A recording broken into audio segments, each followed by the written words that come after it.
Guardians of Ga'Hoole has to be one of the most unique, endearing, and gloriously unhinged series to come out of the chaotic brilliance that was the early 2000s. So where do you even start with a series that has everything from avian science, owl religion, owl Nazis, and thinly veiled references and allegories to World War II, but with owls, complete with their own Owl Churchill speeches? Add to that a cast of lovable characters who endure some truly, utterly traumatizing events, and at first glance, it all sounds completely crazed, and yet somehow it works. Now, this wild mix of ideas has carved out a lasting legacy, building a cult following so dedicated that it even led to a surprisingly massive big-budget movie directed by none other than Zack Snyder himself. Yes, the 300 guy making a movie about owls. It's a lot, I know. Now, I'll admit, I was obsessed with these books as a kid, but over the years, they kind of drifted off my radar. So in this video, I'm going to dive back in, exploring the bizarre yet captivating premise, tracing the history of the books and adaptations, and speculating on its future to explore whatever happened to Guardians of Ga'Hoole. Hi everyone, my name is Otto, and welcome to Exits Examines. We'll be exploring series, franchises, and more after their prime time has seemingly come to an end. If that sounds good to you, there's a like and subscribe button below, and I want to give an enormous shout out to my patrons. You guys truly rock. So, trying to explain Guardians of Ga'Hoole to the uninitiated can feel a bit like trying to summarize a fever dream, but don't worry, we'll ease into the madness slowly. At its core, Guardians of Ga'Hoole is a fantasy book series by Catherine Lasky that first hit shelves back in the ancient times of 2003. Now, this was the time of YA book series with absolute juggernauts out there like Harry Potter or A Series of Unfortunate Events and Warrior Cats, which Ga'Hoole gets compared to constantly, but despite being slightly, dare I say, edgy, it's managed to attract a pretty strong fanbase over the years. So what's it all about? Well, it's a series about a young barn owl named Soren who finds himself joining a noble group of warrior owls dedicated to protecting the world against the forces of evil. Sounds cute and kid-friendly, right? But don't let these precious little owls fool you. This series takes place in an insanely detailed owl society with everything from owl politics to interspecies dynamics and even different owl religions. And beneath all that feathered camaraderie and heroism, there are some wildly dark moments, like absurdly dark for something that's apparently aimed at children. Take the very first book as an example, with our adorable little owlet protagonist, Soren. He gets shoved out of his nest by his own brother, kidnapped by a brainwashing cult, and sent to what can only be described as an owl concentration camp that strips away the owlets' identities, giving them numbers instead of names, and tries to Stockholm Syndrome them into submission. Oh yeah, and let's not forget the vampire bats literally sucking the blood out of kid owls while forcing them to chant how much they love it, and with our cute little owlet protagonist Soren getting his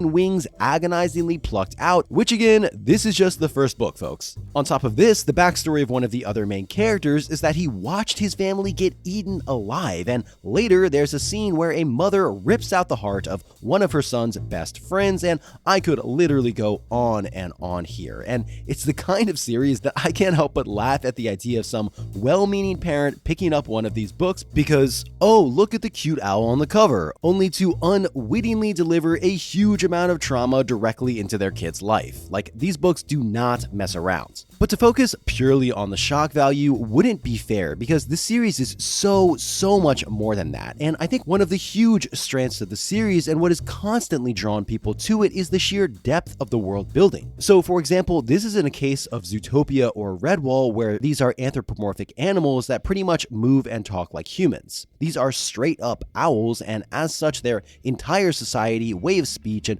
literally everything else has been thought out in a very unique and fun owl way. Take for instance the gizzards. In the series, it's way more than just a biological quirk. It's kind of their crowning achievement. To owls, the gizzard isn't just where they grind up prey into neat little pellets of fur and bone, which they dramatically yarp back up. It's apparently the seat of their deepest feelings, things like bravery, compassion, and intuition. So it's kind of like the equivalent of humans saying, I feel it in my gut, but way more literal. And listen, I never thought I'd be breaking down owl digestive systems to convince you of their superiority, but when you look at their worlds, you kind of see their point. Most of the other birds, like crows, are portrayed as way less intelligent, while meanwhile the owls of the Great Ga'Hoole Tree have a complex and multifaceted society centered around the titular guardians of Ga'Hoole, who are not just warriors but also scholars and have somehow built their very own owl constitutional monarchy, and even things like metalworking. Speaking of which, we have got to talk about the battle claws. So these are basically long, claw-like metal sheaths that slip over an owl's talons, and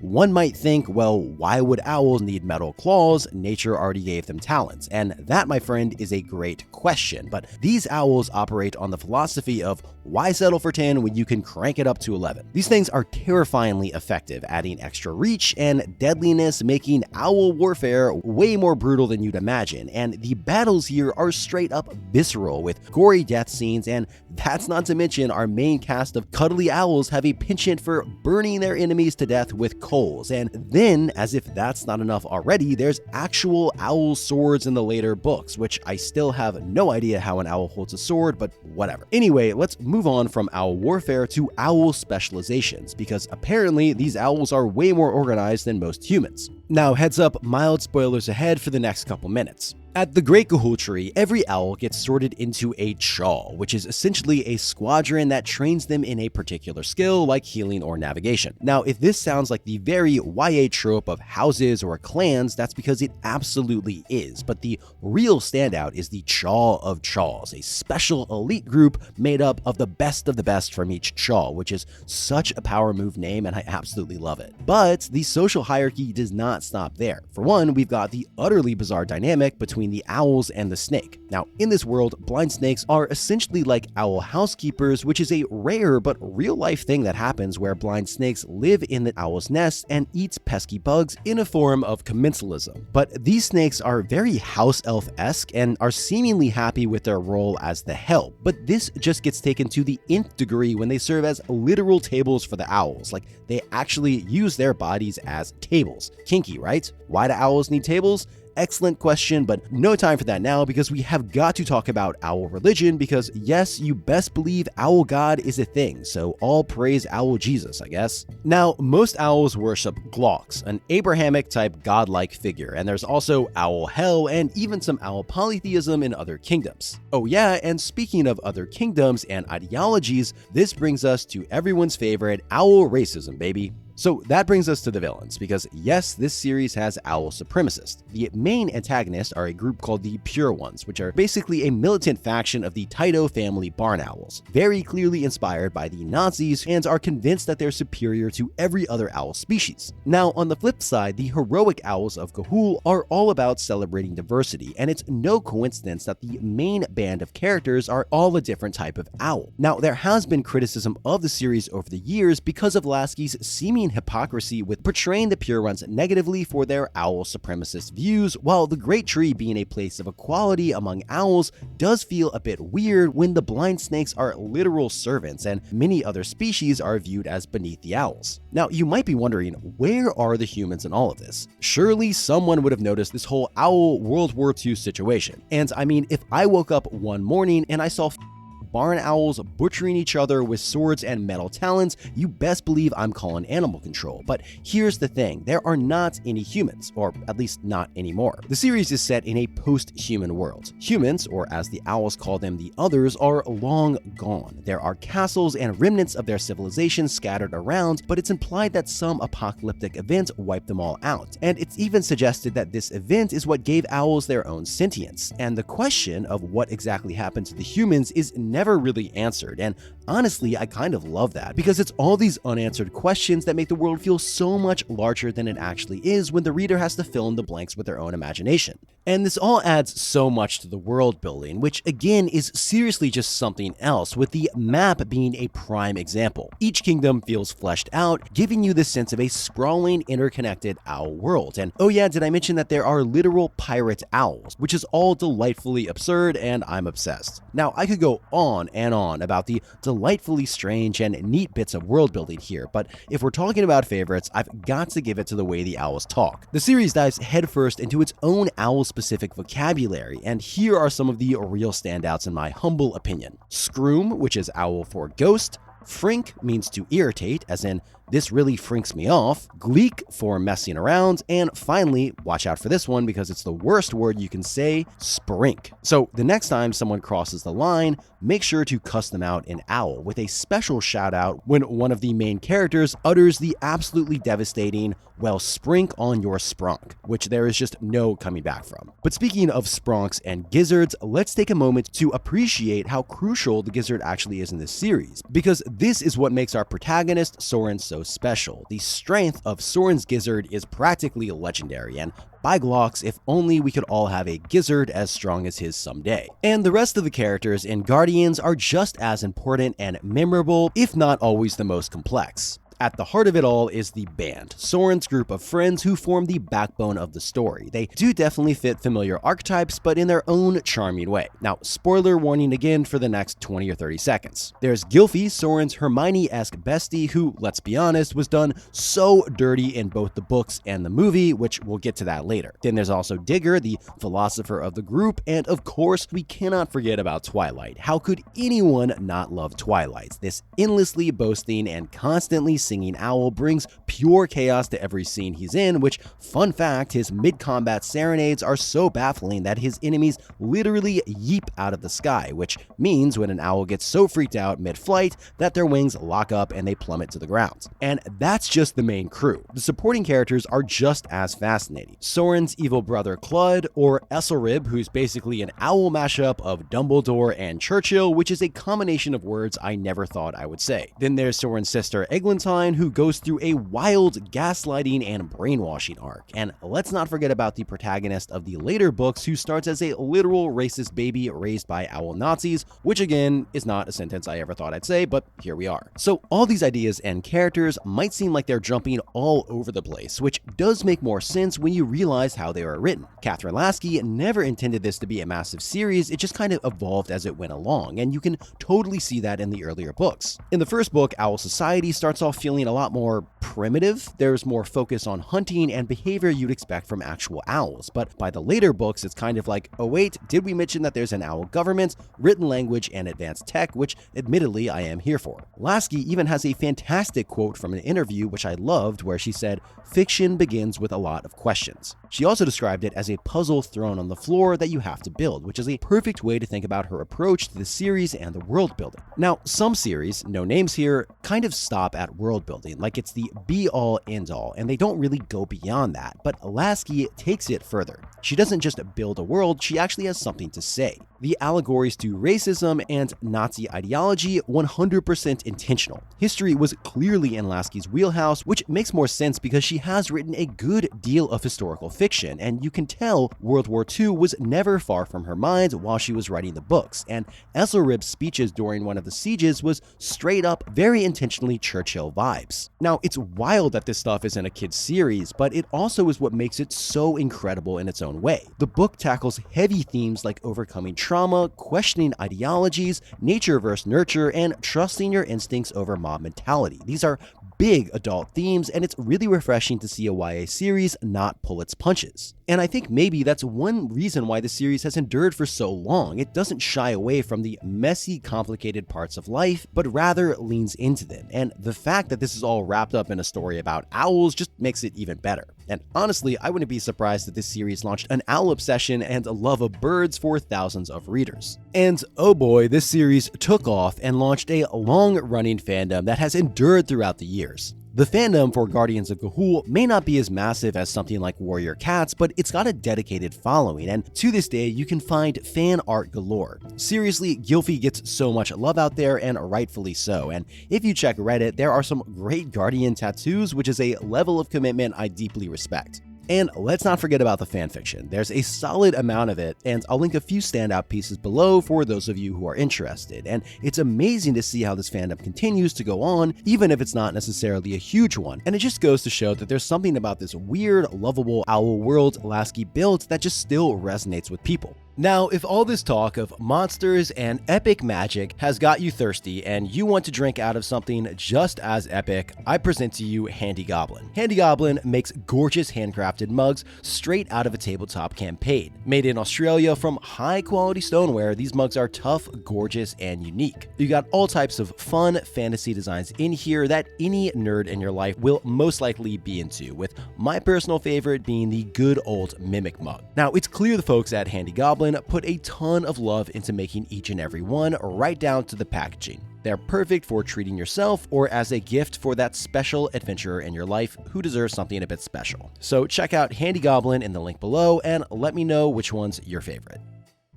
So what actually makes up the series? Well, fortunately for all of us, it's actually quite manageable and nothing like the juggernaut that is Warriors or Dragonlance. That being said, remember how I said Lasky didn't really have an overarching plan from the first book? Well, that definitely shows because the books kind of jump around a lot, but helpfully the titles are pretty self-explanatory. So for example, in The Capture, it's when Soren gets abducted, and The Journey details the band's trip to the Ga'Hoole Tree, and so on and so on. Now, these first books are kind of their own arc in a way because they mostly focus on Soren as well as the battle against the Pure Ones. So here's what we got. The Capture, The Journey, The Rescue, The Siege, The Shattering, and The Burning, all between 2003 and 2004. After this arc, the series shifts focus to Soren's nephew, and these include The Hatchling, The Outcast, The Golden Tree, The River of Wind, Exile, and The War of the Ember, all between 2005 and 2008. Now, just as a quick side note, the Japanese versions of these books have some gorgeous cover art illustrated by none other than the same artist that did some of the Pokemon cards, as a wild fun fact. Now, chronologically within the time frame of the second arc, Lasky must have been on fire because she simultaneously pumps out another kind of prequel arc, and these include The First Collier, The Coming of Hoole, and To Be a King. Now, for a long time, there was nothing else in the mainline series, and presumably this was because Lasky was probably busy dealing with the film adaptation, which again we'll talk about later. But almost 5 years after the end of the last book, there was another one called The Rise of a Legend in 2013. Now, if you need a pick-me-up after all this brutal owl murder, a fun fact is that this was written when a longtime child fan wrote to Lasky asking her what happened to Esselrib, like what his backstory was, and it got Lasky thinking, what was his story? And so she decided to write the book based on this, and it's really wholesome that the book is dedicated to that fan. Now, although that's it for the main series, there were a few side books, which may not seem like a lot, but I think what we did get is actually pretty quality stuff. We got Guidebook to the Great Tree in 2007, where we get a rundown of the origin of the Great Tree, the different type of chaws, and all the owl festivals. It's basically a treasure trove of backstory and lore, perfect for anyone who wants to dig deeper into the world. Then there's also Lost Tales of Ga'Hoole in 2010, which is more like a collection of short stories set in the universe. Now, if that still is just not enough owls for you, 1, I get it, and 2, don't worry, there's more. Well, kind of. There were some spin-off series by Lasky that did have some tie-ins to our favorite owls from Ga'Hoole, and these include the Wolves of the Beyond series, which is Ga'Hoole but with wolves and has some Ga'Hoole characters thrown in, Horses of the Dawn series, which is Ga'Hoole but horses, and Bears of the Ice, which is, let's say it all together, Ga'Hoole but with polar bears, and again, there were some Ga'Hoole characters in it. Now, as far as adaptations, boy oh boy did we get one. Now, I know I've covered a lot of series that both deserve and don't deserve adaptations, but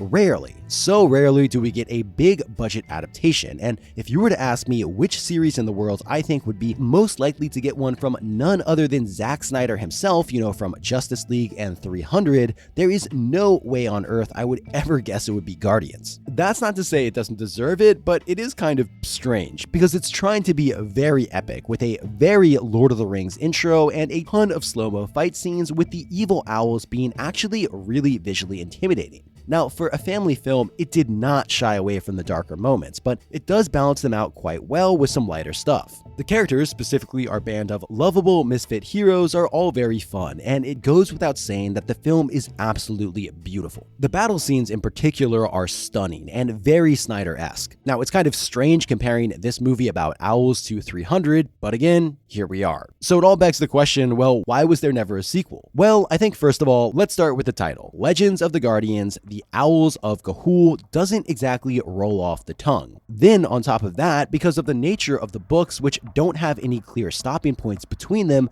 the plot of the movie kind of smashes together a few of the book plots. So for example, St. Agist and the Pure Ones are the same here, with other WTF additions like the Echidna, but there are actually some solid ones, like making Clud much more sympathetic in this version, with both him and Soren falling out of the tree together instead of Clud just being evil from the start. Now apparently they had the backing of Lasky for all of these changes, and overall, if I were to try to find a major fault in the film, I think it just tries to do too much. It tries to introduce the main characters, the Guardians, world building, and there's just so much going on. Now, the film was never received positively critically, even if it did succeed financially, and to this day, there never was a sequel, even though attempts were made. And oh yeah, before I forget, there was also a montage with music from Owl City specifically written for this, which is another part of this series that I'm not sure is A, amazing, or B, absolutely unhinged. Also, Digger, and even more so Gylfi, get absolutely decimated in this adaptation, and My Girl deserved so much better. Okay, so now I've gotten all that off my chest, I do think the movie was overall a great thing for the series. It brought in tons of new fans to the books and sparked a whole new wave of Ga'Hoole content. For starters, it inspired, you guessed it, movie tie-ins and merchandise galore. Now, one notable spin-off book was The Art of Legend of the Guardians, The Owls of Ga'Hoole, which dives into the concept art, character designs, and overall creation of the movie. It's a fascinating look behind the scenes and absolutely gorgeous, although sadly not currently for sale. On the flip side, there was also the less than stellar board game, The Owls of Ga'Hoole Circles of Strength game. Now, apparently this was not so great, but I never personally played it, and if anyone out there has, I would love to hear more about it, but for all intents and purposes, it does look like a low-effort reskin of Othello. And then there's the Legend of the Guardians video game released in 2010, which is basically kind of imagine your Star Fox or Rogue Squadron, but with owls, which on the surface sounds pretty awesome, right? And honestly, it kind of was, at least in concept. You don't fire guns, and instead you dive in close and rip into your enemies with your claws, which is pretty brutal, and it even opts for its own story, featuring a new protagonist named Shard, and lets you choose between 4 owl species. Now, before you get too excited, let's manage some expectations. It's not a big budget title, and the game reuses assets and voice lines, and the levels and environments get pretty repetitive. And on the Wii, apparently the steering was absolutely brutal. That said, for a movie tie-in, it's surprisingly decent, and it definitely had potential. Epic fantasy flying and animal combat are all elements that make for a really cool game, and I think if given more resources, there could be some really cool stuff in here. Now, I know I'm dreaming, but I do imagine there's a ton of potential for a game in here, like something like a Breath of the Wild game, but there is also an entirely separate DS game as well, with some janky gameplay with an entirely separate plot that even features a battle with everyone's favorite angsty owl, Clud. So, how's the series been doing in recent years? Well, it's a little sad to say, but the Guardians of Ga'Hoole has been pretty quiet for over a decade now. The last book, The Rise of a Legend, came out ages ago, and Lasky seems to have moved on to other projects like Bears of the Ice, which itself ended on a gigantic cliffhanger and maybe hinted as Lasky being kind of burnt out on writing these types of books, as she more recently moved to other projects like Glass, A Cinderella Tale. It seems like Lasky is done with the series, and I couldn't find any hints of new releases on the horizon, no books or other adaptations, and it's a shame because, as I've said a million times by now, the world building is so good and it feels like there's so much left to explore. But you know what, as much as it stings to say this, even if the series never gets touched again, I think that's okay. What we actually got is way more than most series ever will get. A solid, concise book series with satisfying conclusions, a tasteful amount of side content, and even a massive movie adaptation that the author was directly involved in. And that's all practically a miracle when you think about it. So the question is, what is it about this seemingly wild premise that keeps its cult fandom going strong despite the lack of new content? Well, I think it's a few things. I think what really keeps fans coming back to the series is the characters, the fascinating lore, and surprisingly avian science. There's been a number of people apparently who ended up pursuing careers involving birds because of the passion this series ignited in them. And yes, I know I'm starting to sound like a broken record, but the world building is just next level. It's not only richly detailed, but also just genuinely fun. And any series that gives us quirky gems like Sprink on your Spronk has already won me over. So to wrap this all up, let's remember, if times get tough, trust in Glocks, and above all else, trust your gizzard. Huge shout out to Mysticus Freeze, who helped me a ton with fact checking. And another gigantic shout out to Gad, who also helped me so much with fact checking. And you can check out their Tumblr and their really cool YouTube here where they're making cool animation. And another huge shout out to Rewan for helping me fact check. No shout out is ever complete without mentioning my patrons who literally keep this channel alive. You guys are seriously the best. If you want to find out more ways to support me, you can check my Patreon link below and donate for as little as $1 a month. If you ever have any suggestions about what you want me to cover next, please let me know. I think I covered this series because a lot of people mentioned it to me, and it's always really interesting to hear what you guys have to say. Anyway, thanks again. I'll see you next time. Bye.